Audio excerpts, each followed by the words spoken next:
Welcome or welcome back to the Literary Lori YouTube channel. I'm Literary Lori, and if you love to read books or write books that center the lives of Black people and other people of color globally, then you are in the right place because I love those things too. However, this video is not about my love of books. It's about my love of authors, book writers. This is another episode of my series for Black Literary History Month. Yes, because February is Black History Month, I celebrate Black Literary History Month because I'm Black and bookish, and because statistically speaking, February is the blackest, literariest month of the year because there are so many incredible Black writers born in February. So every single day in February, I am coming to you with a video about an incredible Black writer born in February. Now, if you are distracted by the fact that I'm in a different space than I normally in, you're right, I am. I had to move my lovely studio setup into my office because we're having a bit of a mold problem in our little tiny apartment in the south of Spain. So yes, bad things happen even when you move abroad. Anyway, don't get distracted. Let's stay focused, okay? So today we are talking about the incredible Audre Lorde. Now, I want to start this by saying that Audre Lorde is an amazing Black writer born on February 18th to be specific, the same as Toni Morrison, yes.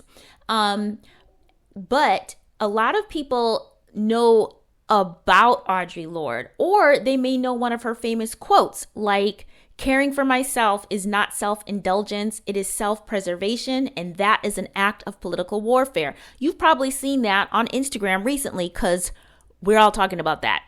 Or maybe you've heard this quote of hers, "Your silence will not protect you." So these quotes and many others, because Audre Lorde was a poet and she was a warrior with her pen, her quotes show up on social media, on protest posters, on t-shirts, right? And so people recognize her name, but do they really know the woman behind the quotes? I hope that today's video will help you get to know Audre Lorde on a deeper level. Clearly, this is going to be a short video, so it's not going to be comprehensive, but I hope by the end of the video, you have a deeper appreciation and understanding for truly how incredible Audre Lorde really was, and her impact goes beyond, the quotes on Instagram. All right, so let's get to it, shall we? I'm going for the fun facts. Even if the facts aren't fun, that's how we're going to roll. All right, so let's begin. Audre Geraldine Lorde was born on February 18th, 1934 in New York City. Both her parents were immigrants from the Caribbean. Her father was originally from Barbados and her mother was from Grenada. Sorry, I live in Spain. Grenada. In Grenada, the island of Grenada. And Audre was the third daughter, 3 girls, and she was the youngest. All right, fact number 2. Audre was actually legally blind and could only see about 2 inches in front of her face. So that's why you often see her with big, thick glasses. And not only was she legally blind, but she also did not speak until she was like 4 or 5 years old. And when she did speak, she spoke in poetry. And what I mean by that is apparently she memorized a lot of poems. And so when people would ask her questions or talk to her, she would respond with poetry because she felt so deeply, and she felt that these poems could better express what she wanted to say. And it wasn't until she was around 12 that she realized that she had run out of poems that could really express her feelings. And that's when she started writing poetry herself. All right, next fact. I think we're on fact number 3 or 4. I'm going to say this right now. I'm going to forget what number we're on, so I'm just going to go next fact. So next fact is that Audre had her first poem published in none other than 17 magazine. Yes, and this was kind of an FU to her high school literary magazine because the teacher who was in charge of the magazine had said that this poem that Audre submitted for the school publication was not appropriate, and so she submitted it to 17 magazine, and they accepted it. So that was her first publication, and she was always super happy about that because she got it published and she got paid for it. So she was like, I don't need you, little high school literary journal. I'm just kidding. But she was very excited about that first publication, and that did happen in high school. Next fact is that Audre, we'll hear more. She was really about naming things, right? Like claiming a name for yourself. And that really began for Audre when she decided to drop the Y off her name. So she was born or christened, whatever, named Audre with a Y at the end of her name. And she decided she really liked the symmetry of her name without the Y on the end of Audre. So she would be Audre with ending with an E and Lorde ending with an E. Kind of cool, right? All right, next fact. After graduating from high school, which if I'm not mistaken, she graduated with honors. She was a good student. She loved to read. She loved to write. And she graduated, again, very well after high school. But between high school and college, she did a year abroad at the National Autonomous University of Mexico. So she was she did a study abroad program before officially enrolling in college in the United States. And that year in Mexico was really transformative for her, and she was able to really connect with her true identity, she said, as both a poet. Like, she came back from Mexico knowing, I am a poet. Like, she claimed that identity, and she claimed the identity of lesbian. She was like, I know I'm a lesbian, I know I'm a poet. And that happened when she, went abroad and discovered that about herself. Next fact. So she comes back from Mexico, and then she enrolls at Hunter College, and she got her undergraduate degree at Hunter, and she went on to Columbia University and got a master's degree in library science. And she was actually inspired to study library science and to become a librarian because of all of the positive experiences she had in libraries growing up, where librarians had been the ones to introduce her to different literature, to poetry. So it was very exciting for her to then, pay it forward and enter the world of librarianship. And she worked as a librarian for several years after college. In 1962, this is interesting, Audre marries a white man named Edward Rollins, who they were friends, and they decided to get married. Now, I know I just said that she had solidified her identity as a lesbian, so it's like, well, why did she marry this white man? Because there was such strong, virulent anti-LGBTQ discrimination at this time that they both decided it would be safer and more advantageous to marry each other than to live openly as gay people. And so they got married. They had 2 children together. But the marriage didn't last because eventually Audre decides that she wants to live a more authentic life, and she can't do that pretending to be straight, even though within their marriage they had, allowed themselves to have their same-sex relationships. So they did have a son and a daughter together, but they did end up divorcing in 1970. All right, what I call our next fact was Audre's glow-up year. So in 1968, Audre received a grant from the National Endowment for the Arts. So all this time she's writing poetry, getting it published, and obviously to get a National Endowment for the Arts grant means that her poetry is being very well received. She also, that same year, remember I called this the glow-up year, 1968, she was invited to be a writer in residence at Tougaloo College in Mississippi, which is a historically Black college. And that same year, she also published her first collection of poems called The First Cities. So she's really doing well. And when she finishes that writer in residence program, where she gets active in the civil rights movement, she's teaching poetry workshops, things are going really well. And that's when her trajectory and her own personal assignment becomes clarified for her. And it's after that she leaves librarianship work behind and really starts leaning into her writing and her activism. So she writes a couple of other poetry collections, gets them published, but is her third poetry collection called From a Land Where Other People Live. that was published in 1974. And that book was nominated for a National Book Award for poetry. So again, book 3, if you guys remember Toni Morrison, so book 3 is the breakout book for her. Then we have, in 1976, she has another book that is also like on this momentum. That's her next book. It was called Coal. And that book, because she had a bigger publisher, Norton Press, they really helped to get that book out to a wider audience, and she starts gaining even more national recognition as a poet. So I just want to share a couple of her poetry collections, because again, Audre Lorde is known mostly for her poetry, even though she also wrote several essay collections. She wrote one novel.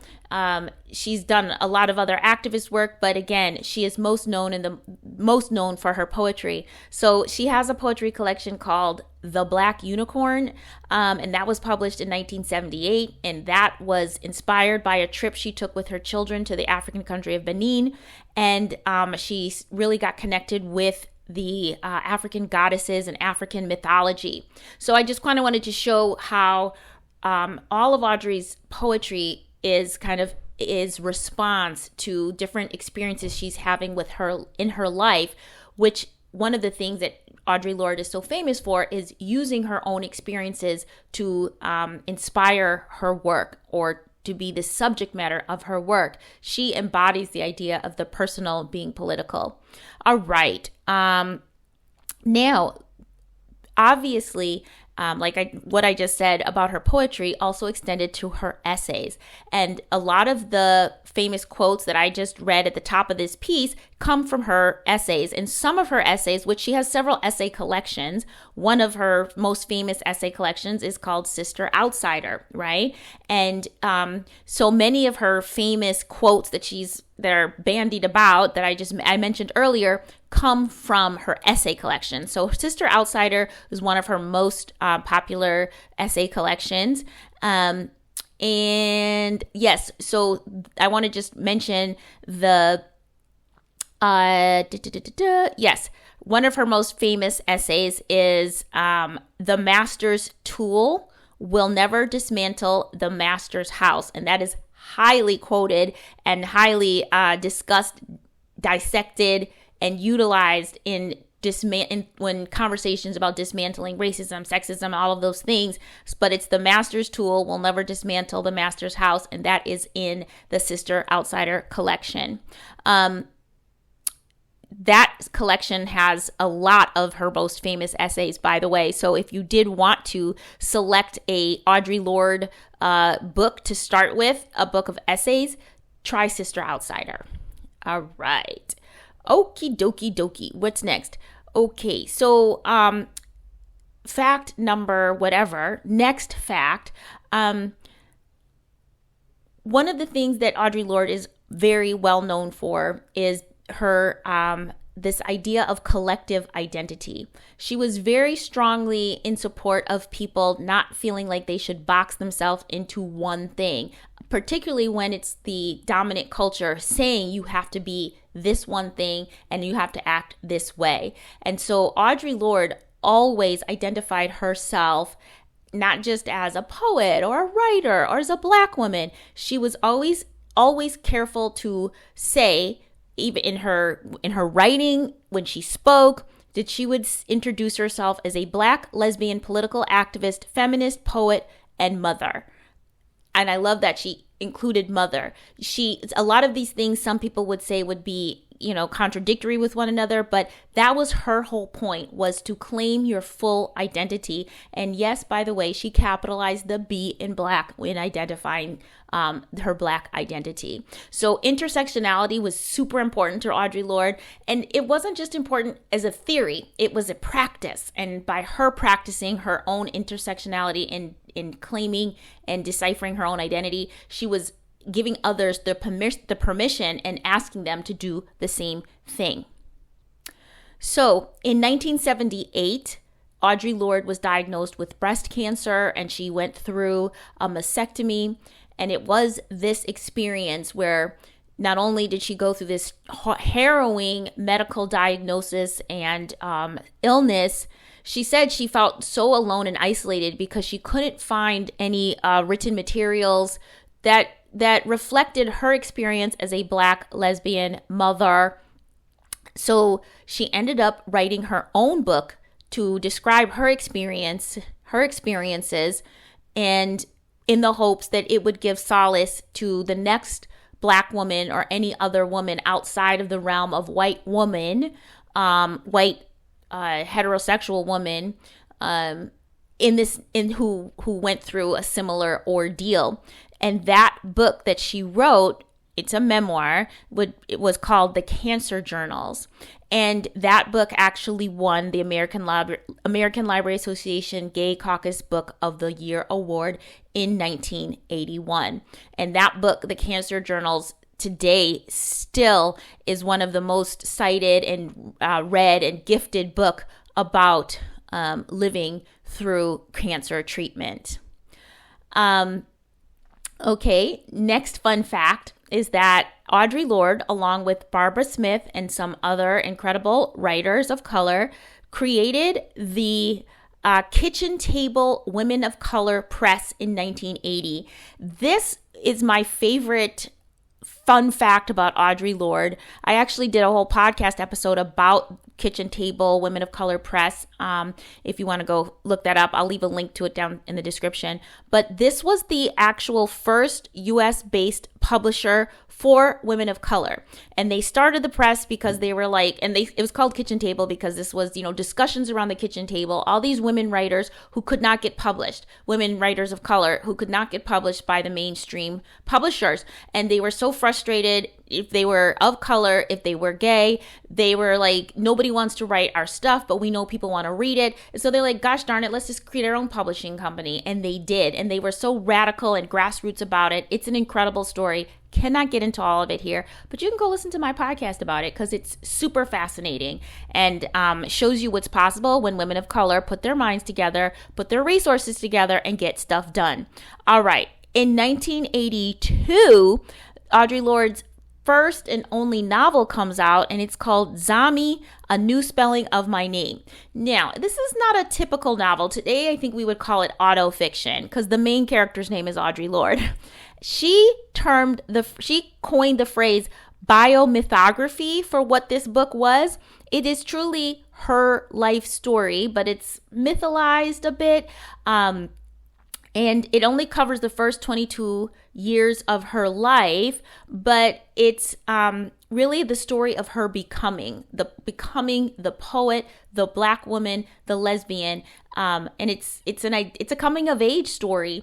And in 2019, the BBC actually added that book, Zami, on its list of 100 most influential books. So it's a powerful story. And if anybody is interested in autofiction or biomythography, definitely check that one out. And if you want to understand Audre Lorde's upbringing, because I haven't even scratched the surface of the things that she went through, but check that book out if you want to see and understand, her origin story for real. All right, not a fun fact at all. In 1984, Audre Lorde's cancer has come back and it has spread to her liver. So, but at this point, she's like, I don't want to go through more surgeries. I don't want to go through invasive treatments, and she decides she's going to use other methods to deal with her cancer, change her diet, just what we would consider alternative treatments. And she wrote this at the time, or around this time, when she made this decision. She said, quote, I want to live the rest of my life, however long or short, with as much sweetness as I can decently manage, loving all the people I love and doing as much as I can of the work I still have to do. I'm going to write fire until it comes out my ears, my eyes, my nose holes, everywhere, until it's every breath I breathe. I'm going to go out like a fucking meteor. End quote. Whew. Now, after that point, you're like, oh my goodness, what's she going to do? Here's what she does. She starts traveling all over the world. She goes to South Africa. She goes to Cuba, all the time working in support of other women of color, other writers, other women who are marginalized, lending her support, lending her words to their plights, being an activist, essentially. It's also at this time that Audre Lorde goes to Germany. And if you didn't know, Audre Lorde was really influential in helping launch the Afro-German movement, okay? So she had a visiting professorship. Mind you, this is after a liver cancer diagnosis at West Berlin's it was the Free University of Berlin. And so there was this movement at the time, the Afro-German movement. And Audre Lorde, because she was so good at intersectionality, about identity politics, about figuring out that you could have multi identities living in the same person, you can imagine how perfectly that dovetailed with a nascent movement of people who are Black and German, especially at this time before we had these conversations about mixed people and multiracial. What does that mean? Particularly in a country like Germany, where, these kind of identity politics were very difficult to necessarily have. So she was really active in this movement, so much so that after her death, there was a movement, a documentary made called Audre Lorde, The Berlin Years, where it really talked about how impactful and important Audre Lorde was in the Afro-German movement. If you can see that movie, again, highly recommend. So she's traveling, she's writing, she's supporting different women all over the world during these years. And around this time, or I should say towards the end of this time, she writes another collection of essays called A Burst of Light. And this includes topics of like her second cancer diagnosis, about community building, about the identity work that she's doing. That book was won the Before Columbus Foundation National Book Award. And it is in that book where that first quote I read, "Caring for myself is not self-indulgence, it is self-preservation, and that is an act of political warfare," unquote. That's the book that quote comes from, and speaks to her decision to take care of herself, to live as much as she can with this awful liver cancer diagnosis. So self-care is not self-indulgence. She was saving her own life. From 1991 to 1992, Audre Lorde was the state poet of New York.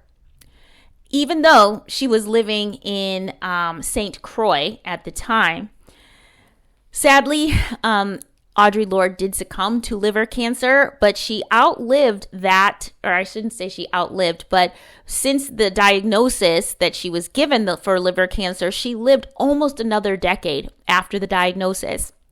But she did die on November 17th, 1992.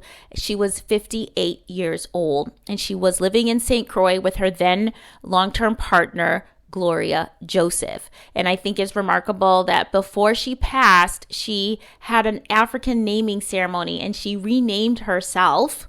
Again, remember, this is about identity. She renamed herself and took the name Gamba Adisa, which means warrior, she who makes her meaning known. So powerful, and such a life lived with intention and courage, and this, like, everything she believed in and showed and expressed, I should say, whether it was in her writing or her actions. This is a woman who lived the life she wrote about. Okay, so after she died, I don't know if these are after she died, but in total, Audre Lorde earned honorary doctorates from Hunter College, Oberlin College, and Haverford. And in 2001, the Publishing Triangle Association created the Audre Lorde Award for Distinguished Works of Lesbian Poetry. So Audre Lorde is remembered today, again, as poet, as activist, as writer, as author, as mother, as lesbian activist, all these things, because she was all these things. And that, I think, is her most enduring legacy, is to prevail, to implore that all of us explore all of our multiple identities and allow them to guide us and not to hamper us or hinder us. I'm going to leave you with one. Oh my God, this is so long. This video is so long. I'm not saying anything else. It's too long. I'm not going on. I'm going to just say that if you want to know more about Audre Lorde, who is incredible, you must try to find a copy of the new biography written by Alexis Pualine Gumbs. It's called Survival is a Promise. All right. Read the biography. I will leave some more resources in the description below. I didn't mean for this to go on so long, but Audre Lorde is, again, she's so multifaceted. She cannot be summed up, and her life is so incredible. It was hard to make this shorter. So I hope if you're still here, you enjoyed the story of Audre Lorde. I hope you are inspired to find out more about her, and I hope you come back tomorrow for yet another exciting an inspiring story about a Black author born in February. All right. Thank you so much for being here. Bye.